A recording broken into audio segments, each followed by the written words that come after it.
On a late afternoon in December of 2023, I looked east from Kwaaymii Point, just off Sunrise Highway in the Laguna Mountains of Southern California.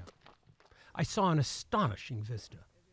I was at 5,400 feet above sea level and standing on a rich, dark brown Julian schist, a metamorphic rock thrust up into the Laguna Mountains as the continental plates sheared past one another, creating the Gulf of California and the Imperial Valley. It was chilly, if not cold. Approaching the lookout from the south, the Pacific Crest Trail follows the roadbed of the old Sunrise Highway that clings to a 3,000-foot drop-off into the Cottonwood Canyon and Mason Valley that lead out into the Imperial Valley, which lies below sea level 20 miles to the east. At this time of day, the mountains are set out in high relief by the shadows cast by the setting sun.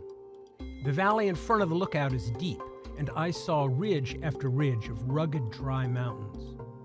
Into the distance to the northeast, I saw the Santa Rosa Mountains that reach almost 9,000 feet, and further south, through a gap made by the Mason Valley, the smudge of the Chocolate Mountains on the far side of the Imperial Valley, 50 or so miles away. Just short of these mountains is a line of blue. That is the Salton Sea. The view east from the point is indistinct due to dust levels resulting from human activity in the Anza Borrego State Park and in the Imperial Valley. The vista is awe-inspiring, and it is sacred to the Kwaaymii people who use Cottonwood Canyon as a trail across the Laguna Mountains as they follow the rhythm of the landscape, moving between the desert in the Imperial Valley, the mountains, and the coastal areas to the west. Just off the paved road to the south, in a cut in the rocks made by the old Sunset Highway, is an American flag and a series of memorials cemented and chiseled into the rock. The landscape and ancient traditions struggle with these modern cultural elements. The vista, the memorials, and the dust levels are representative of a culture clash over how to respect and draw value from the land, and they create the framework of contested spaces associated with expansion of geothermal energy and direct lithium extraction in the Imperial Valley. Before we go forward into the future, let me take you back to recapture the magic. I'm Charles Zukoski, the Vivian Professor of Chemical Engineering and Material Science and the previous Provost of the University of Southern California. I'm your host for Electric Futures, a podcast series exploring lesser-known stories of the energy transition from the perspectives of the people most impacted by the changes that transition will bring. This is Season 1, looking at lithium extraction in the Imperial Valley and how the transition will affect the community and climate change at large. This is Episode 5. We explore concepts of land use and value systems that play out in the Imperial Valley as it is increasingly industrialized, and how traditions and cultures are at play as members of the community make decisions about their futures. We will explore all that and more. I've talked a lot about how the Salton Sea and the Colorado River are deeply bonded to each other, and that's been true for thousands of years. Professor Tracy Voiles is the head of the history department at North Carolina State University and is the author of the book Settler Sea, which includes a detailed history of the Salton Sea, the Colorado River, and ancient Lake Kwaaymii. Settler Sea tells a compelling history of human activity in the Imperial Valley, giving a clear-eyed perspective rich with anecdotes that captures the ambitions and, from her perspective, hubris of those who built the modern-day Imperial Valley. After reading the book, I chatted with her, and she was my guide through this complicated history. I like to say that you can't think about the history of the Salton Sea or about the Salton Sea's future without understanding the Colorado River. The Salton Sea has always been part of the Colorado River watershed. And what I came to learn about the formation of the Salton Sea is that although we tend to think about the Salton Sea as being a human-made accident of kind of irrigation infrastructure, This part of the desert has actually been flooded over and over again in inundations that are both large and small for thousands of years. So geologists have identified a massive body of water that has occupied this part of the California desert over and over again, that flooded from Colorado River, inundations from the Colorado River, creating this massive body of water that geologists call Lake Kwaaymii about every 500 years. In the late 1890s, Lake Kwaaymii was at a low point and consisted of a small brine lake at its lowest point at the northern extreme of the Imperial Valley. The area around the lake was brilliant white from the light reflected off dry salts, which were primarily sodium chloride, table salt. Here's Tracy with more detail on that. The salt beds that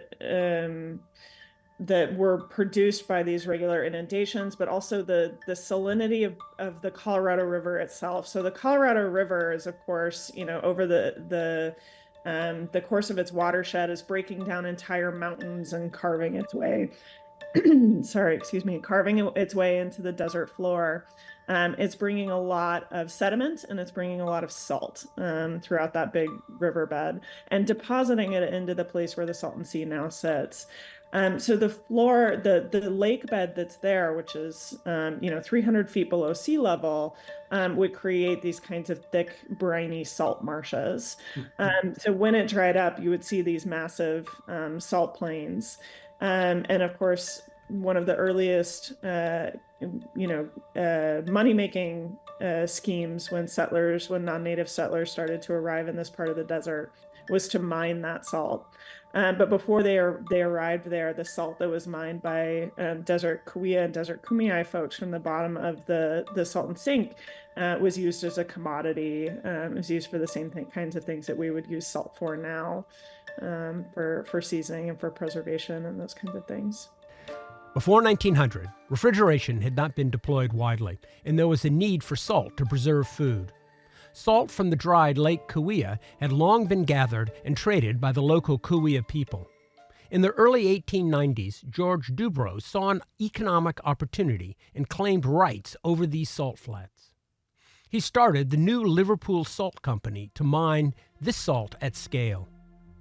Of importance to our story is the concept of land ownership and exploitation of value held by that land brought by the pioneers into the Imperial Valley. The previous occupants did not share this concept of ownership. This allowed Dubrow and his partner, Henry Williamson Mackay, to claim the property and to develop a process of heaping salt into cones to allow it to completely dry and loading the salt onto trains to be sent to the cities where it could be sold. The Kwaaymii had mined the salt for centuries, but did not work in a market economy. Their labor of harvesting salt did not involve specialization. Population centers with thousands of people which required large quantities of salt had not developed. Thus, the Kwaaymii extracted salts in minor quantities and carried it on foot over the mountains to trade. They moved across and were part of the landscape as opposed to building industrial sites. As the settlers entered the valley, they and their animals brought new diseases which decimated the Kwaaymii, and a smallpox epidemic in the 1880s had driven the tribe close to extinction. In these conditions, Dubrow and Mackay built an operation where 400 Kwaaymii worked in extreme heat and desiccating conditions to gather, package, and load salt onto trains for the profit of the new Liverpool Salt Company. Urban communities, work at scale, specialization of labor, and transportation made possible by the Industrial Revolution and the steam engine were innovations alien to the Kwaaymii. But the Kwaaymii had been in the valley for millennia, and they understood the twitching of the tail of the rattlesnake that is the Colorado River. Tracy said the indigenous groups in the Imperial Valley understood this ability of the snake that is the Colorado to twitch its tail and create the inland sea. So I like to think of it when I looked at a map of the Colorado River and the way that it was moving across the desert Southwest from its headwaters in Colorado to its delta in the Gulf of California. I thought it looked very much like one of the most important occupants of any desert, which is a snake. And the way that I think of it moving is of the very tip of a snake's tail, moving across the land, sometimes flowing into the Gulf of California and sometimes flowing into this bowl in the desert floor, the Salton Sink. So the kinds of inundations that the river has produced have been relied on by the indigenous nations all along this kind of southern portion of the riverbed for many, many generations, using those floodwaters for all sorts of different kinds of agriculturalism has been built into indigenous history in the area amongst these nations, as they would describe it as being since time immemorial. So the river and the desert are really connected to each other in the history of this particular body of water. In June of 1891, in this parched, treeless industrial site, small streams of water appeared. The water flowed in from the south.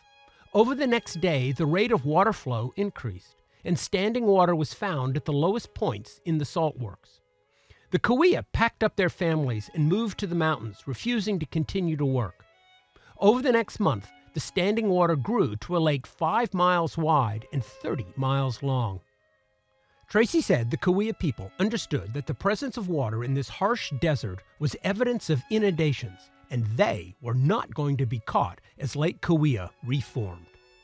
One of the things that I found so confounding about this story is the way in which settlers tended to cultivate a sense of surprise around the flooding when there was evidence all around them that this area that they were farming or that they were mining salt from or establishing settlements had reasonably recently been at the bottom of a giant body of water. But most importantly, indigenous people who they encountered told them in their very first encounters that the area regularly flooded.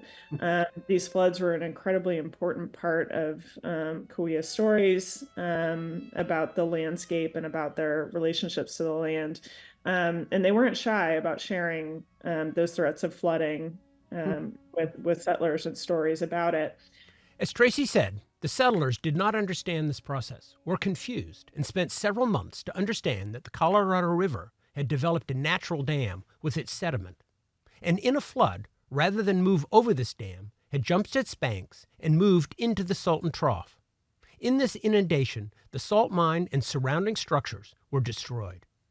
That year, the floods in the Colorado stopped, the river returned to its course, and the inundation of the Salton Trough ceased. The water in the recently formed lake dried up, and the Kwaaymii came back to work. The salt works thrived for another 15 years. A decade later, the California Development Company saw an opportunity to sell water to farmers in the Imperial Valley and built a canal that siphoned water off the Colorado and delivered it to the valley. In 1906, unusually large floods in the Colorado and Gila rivers overwhelmed the riverbanks and cuts made by the CDC, and the river raged into the Salton Trough for 2 years. This process established the most recent incarnation of Lake Kwaaymii, which we call the Salton Sea. Dubro's salt works were permanently lost under this lake. The experiences and knowledge of this landscape, built up by centuries of living in the region, were known by 5 indigenous nations who lived around the Imperial Valley: the Kwaaymii, the Kachan, the Kokopah, the Kwaaymii, and the Kwaaymii. These nations lived in and traversed the desert in the Imperial Valley and surrounding mountains, extracting a living by developing agricultural techniques adapted to a very short growing season associated with seasonal Colorado River floods or around Lake Kwaaymii when it was flooded. The landscape was managed by spreading water during the flood seasons, cultivating mesquite trees, creating controlled burns to manage growth of underbrush, and migrating with the seasons. As Tracy told me, these cultures were well adapted to their environment. Yeah, different indigenous nations had built relationships to the river, and particularly the floods that came from the river, these regular floods that would happen in ways that were ecologically appropriate to different parts of the river's watersheds. So Quechan people were particularly adept at floodplain farming. They would capture these sort of smaller inundations and spread them through, kind of lattice works across, a bottomlands that was near the river.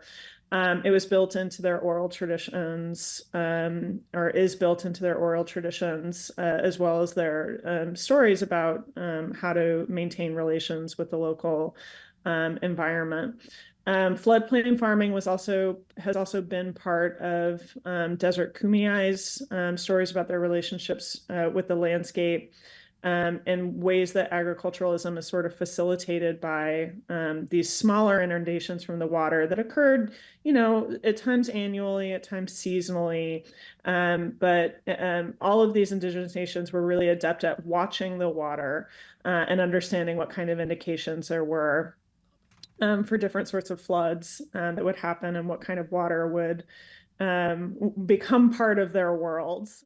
The previous large inundation of Lake Kwaaymii had taken place prior to the arrival of the Spanish in the mid-17th century.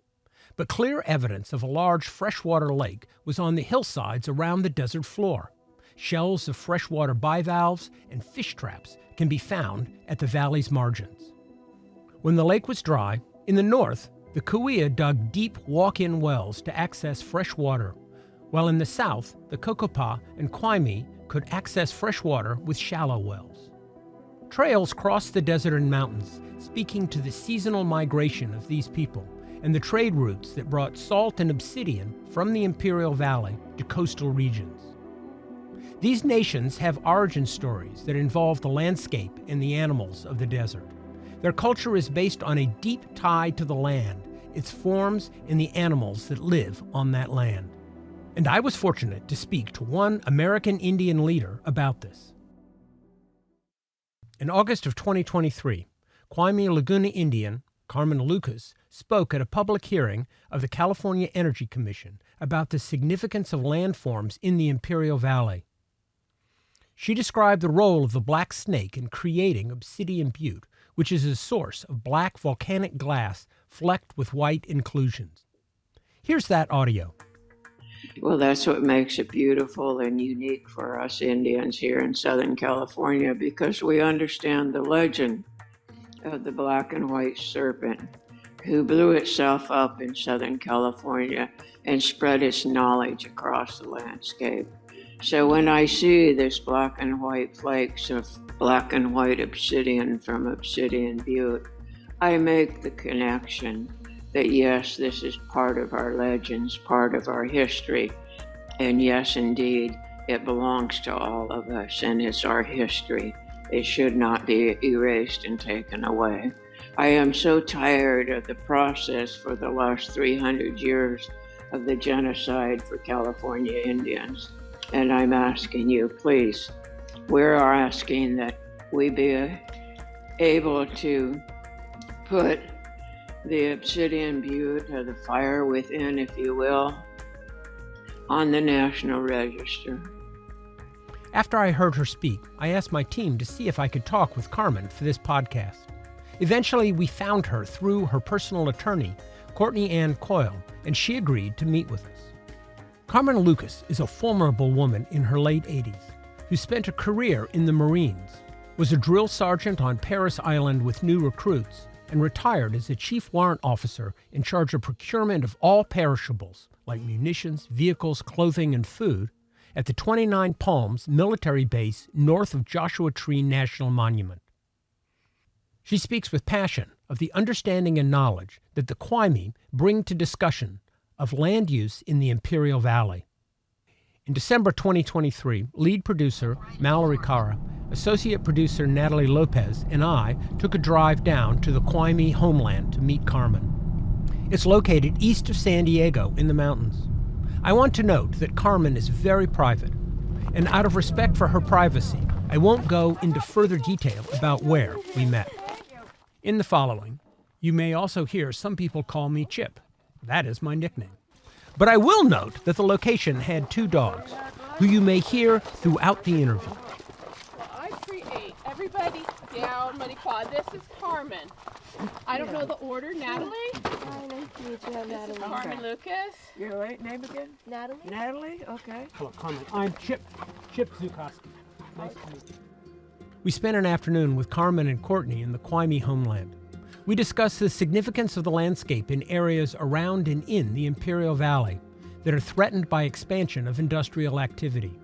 In particular, the growth of geothermal and lithium extraction industries at the southern boundary of the current Salton Sea.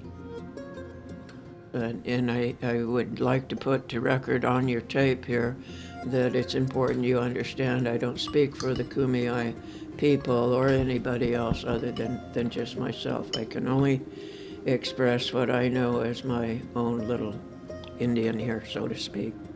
And for the record, Carmen prefers the term Indian rather than indigenous, and, in particular, she is concerned that the distinct nature of the individual cultures are erased by lumping all peoples into one word.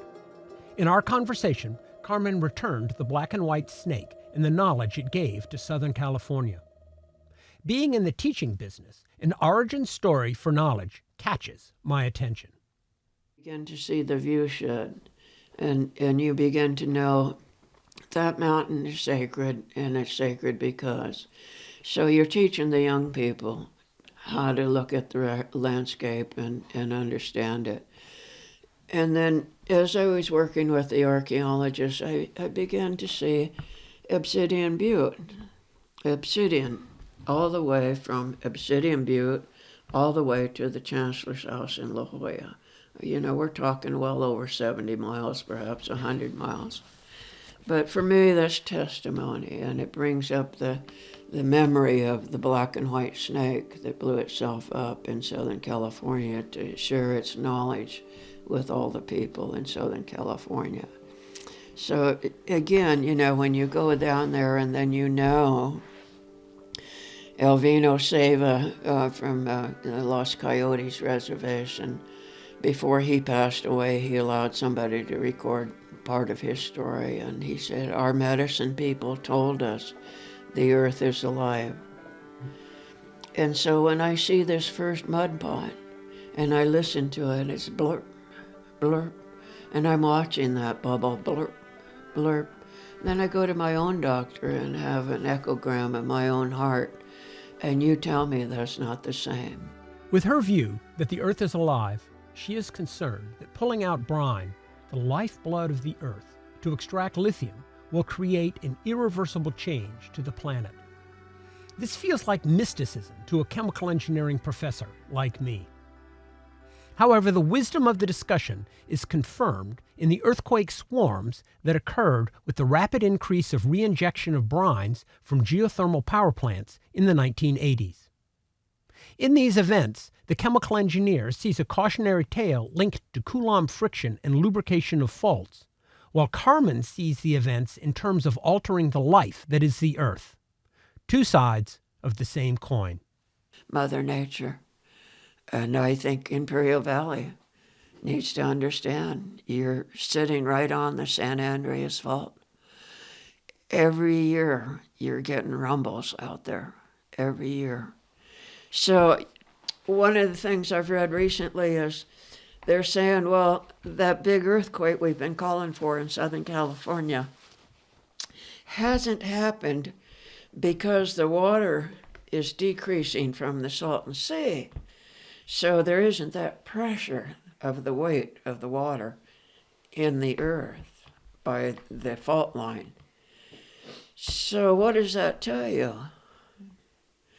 Okay, if you're going to do the geothermals and you're extracting all of that lithium, but you're importing water that should be restricted for domestic use, because we already know we've been in horrendous droughts, in my opinion, the last 30 years.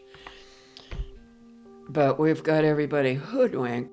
Most of all, Carmen doesn't want Imperial Valley to lose what makes it so special. Ugly society.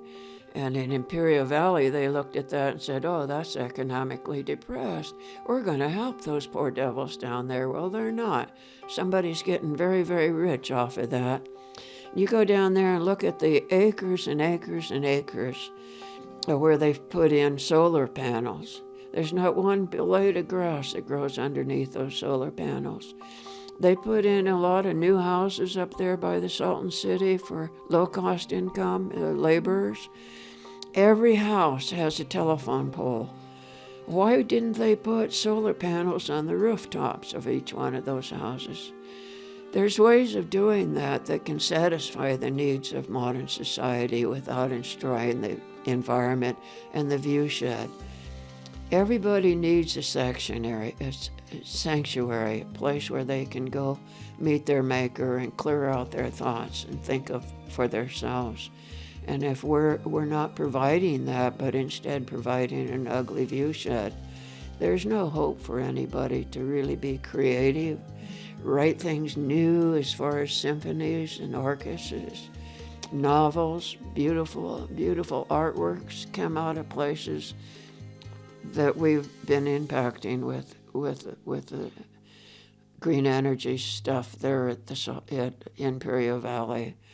Carmen's view is that we are part of the whole, that the earth, the animals, the plants, and the people are part of a single system. Again, from a chemical engineering professor's perspective, I struggle with the descriptions and must relax into the power of the narrative. The solutions to challenges must be sought with all sources of knowledge and wisdom. Lake Huia, Salton Sea, it's going to be more geothermal plants, but worse yet is they're also planning on building a battery factory there, and then they want a railroad station there and trucks in and out. So you have nothing left except ugliness. What about the animals? When we were out there with the head of the California Energy Commission, one of the sirens went off. All of a sudden you heard, oh, it was the coyotes answering it. What about the coyotes and the bunnies and worse yet is the fly zone for all the birds. So, we're not keeping a balance, and that was my comment to the Energy Commission. If you really need this, you must keep part of this for at least the children who are yet to be born. It's an excellent teaching tool for, yes, the earth is alive. How do we keep it alive? How do we acknowledge that? I don't know how else to say that, but I want you to know I believe that from the depths of my soul. I would not give testimony there if I did not believe that. And of all the projects I've worked on, and I've worked on a lot, this one for me is the most important. And I am heartsick over the fact that it is owned by some jackass millionaire who thinks he's hot stuff because he's at the top of the line. He needs to go back and be the chief flunky and find out it really makes a difference. Protection of belief systems, practice of religion, and the right to happiness are deeply embedded in the U.S. Constitution. These rights are protected for all in the U.S. and are a key component of our governance system. Of course, differences of opinion arise in how these principles are implemented, in particular, how concepts of ownership conflict between Western culture and those of the indigenous groups. As I mentioned before, Courtney Ann Coyle is Carmen Lucas's attorney and a San Diego-based lawyer who helps the indigenous groups protect their burial grounds and sacred places throughout the state of California. Courtney explained to me how conflicts on land use are recognized in the law, and how the law stipulates these conflicts are to be balanced. Well, what you're talking about there, Chip, is a cultural landscape. And that's exactly how many tribes view these properties.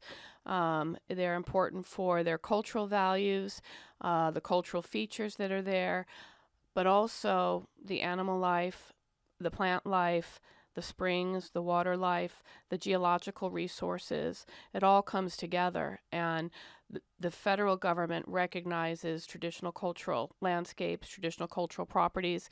And in California, we've been able to get that system embedded into state law also through the California Environmental Quality Act and AB 52, which then comes into play for these proposed geothermal and lithium properties that are on non-federal land. So the cultural landscape notion applies to both state and federal jurisdiction now.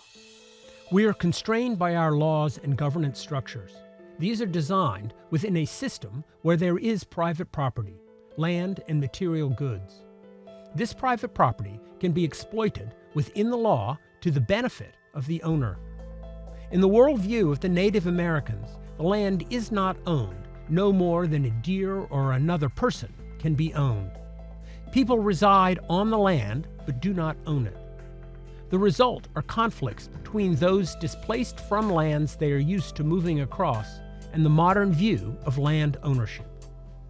Within our governance structures, the terrain in the Imperial Valley is both public, owned by governments, and privately owned by individuals and corporations. Small sections of land are owned by tribes. However, all this land was once part of the residence of the Native Americans. They moved across this land and did not own, but used the resources that the land produced. The geomorphology, the buttes and mudpots, were not owned or occupied, but were part of the tradition and practice. The restriction of the Native Americans to reservations removed access to these valued features. These features are threatened by industrial expansion. Not surprisingly, the Native American groups with whom we talked expressed concern. In our conversation, there is not a desire to stop progress as much as to participate in giving space for these features to remain part of the cultural landscape and to have, as part of the planning, the understanding of the Kwaaymii, the Kachan, the Kokopah, and the Kwaaymii. Initiating new large projects requires permits, and taking into account these cultural resources is part of the permitting process, by law. Courtney had this to say. There is much more of a recognition, I think, both within federal law and state law for tribal traditional knowledge, which, is based on observation, and that scientific observation over, hundreds of thousands of years, over 10,000 years of observation, and living in sync with this place. And that's why in the Settler Sea, they tell that story of when the salt workers out there saw the water starting to seep in a little bit, and they were all starting to run for the hills, and the salt manager was like, "Come back here and get to work." And they're like, "Forget it. We know what that means. We're heading for the hills. We're gone." So I think that observational knowledge really should come to bear in the decisions we're making now and be part of that science we're looking at. In 2001, the Glamis Corporation proposed an open-pit, heap leach gold mine in the Chocolate Mountains on the eastern edge of the Imperial Valley, in an area called Indian Pass. The proposed mine was to be on BLM land and thus subject to the mining law of 1872, and was also part of the Kachan cultural area. The open-pit mine would have greatly disrupted the landscape that is considered a cultural resource to the Kachan. Indeed, could be considered an area of culture significance to all Americans. There was a long legal battle. The land was withdrawn from mining by one administration and reopened by another before being permanently withdrawn. The legal argument turns on the interpretation of the mining law of 1872, which authorizes the Secretary of Interior to stop mining to prevent, quote, unnecessary or undue degradation of lands, unquote. The Kachan effort was greatly enabled by Courtney and Preston Arrowwheat, and ultimately succeeded in withdrawal of a section of land around Indian Pass from mining. This effort went as far as a NAFTA tribunal ruling that the withdrawal of land from mining was carried out under the correct legal framework. The arguments supporting this ruling revolve around the protection of cultural resources.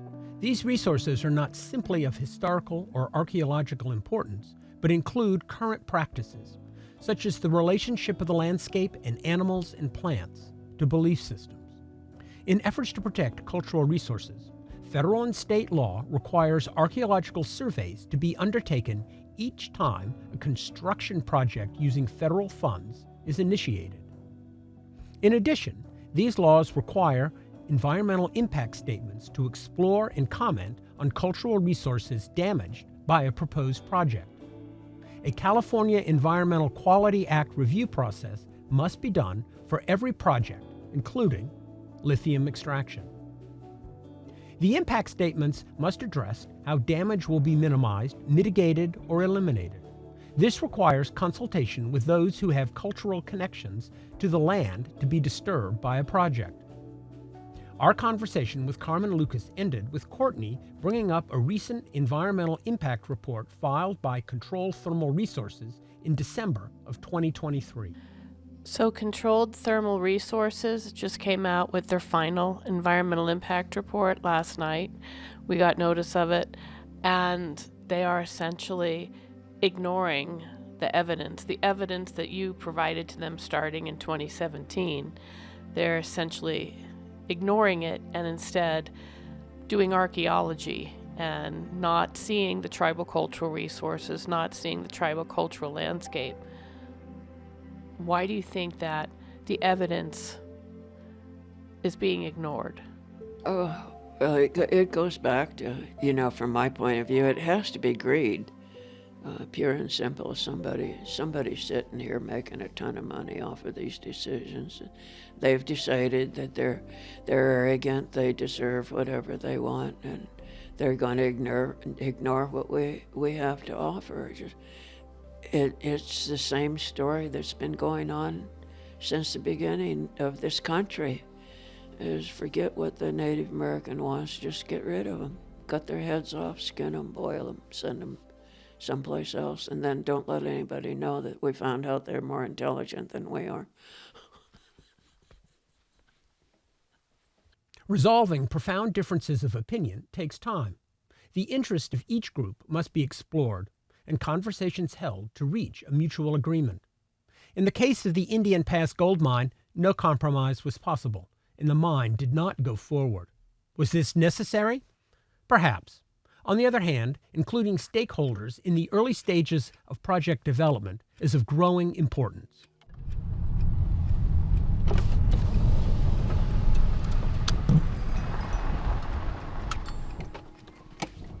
So Chip, just for the record, what's the temperature here?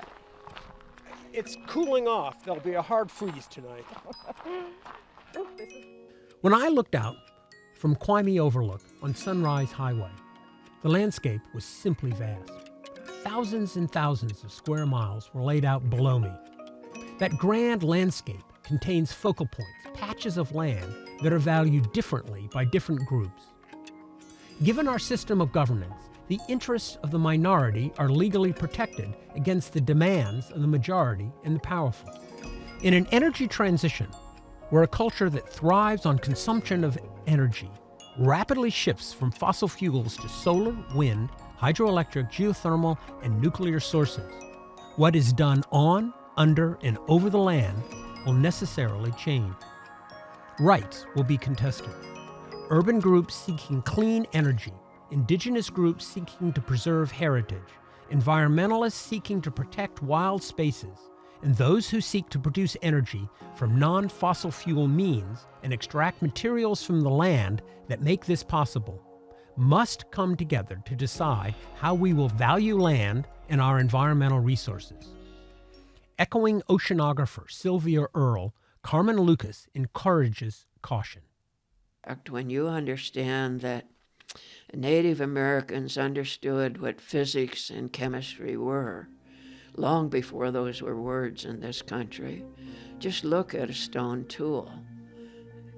Just look at the artistic sculpture of a finely made arrowhead or a steep edge scraping tool.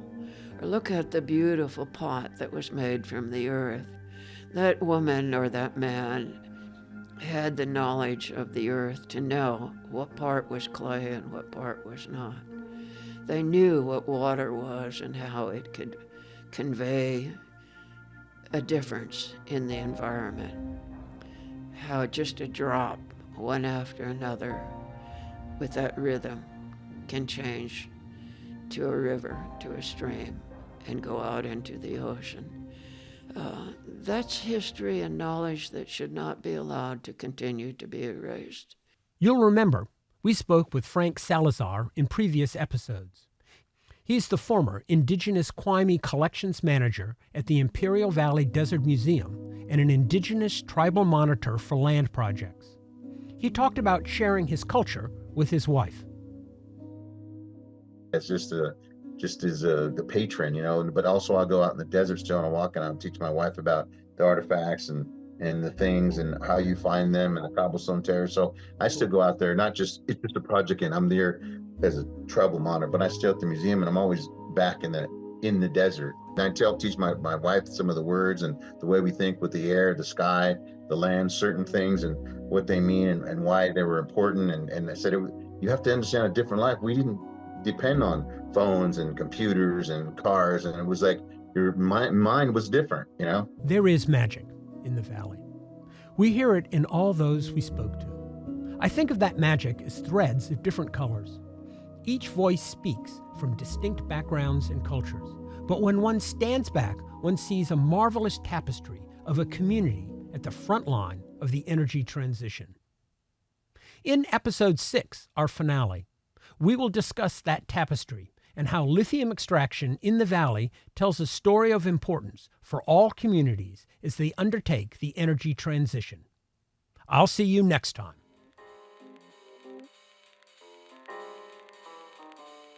Electric Futures is an original podcast from the University of Southern California, hosted by me, Charles Zukoski, the Vivian Professor of Chemical Engineering and Material Science and the former USC Provost. This series was executive produced by Allison Agsten, the director of USC's Annenberg Center for Climate Journalism and Communication. USC Annenberg professor Mallory Carra is our lead producer. Natalie Lopez and Spencer Cline are our associate producers. Cindy Chai is our research assistant. This episode was directed by Mallory Carra and edited and sound designed by Spencer Cline. Electric Futures was recorded on location in Imperial Valley, the Kwaaymii homeland, Laguna Mountain, and in the Annenberg Media Center's Studio B. Victor Figueroa, Sebastian Grubaugh, Matthew Buxbaum, and Tom Norris provided technical supervision. Our cover art is by Matthew Buxbaum. All music and sound effects used with express permission under unlimited blanket license authority from Epidemic Sound.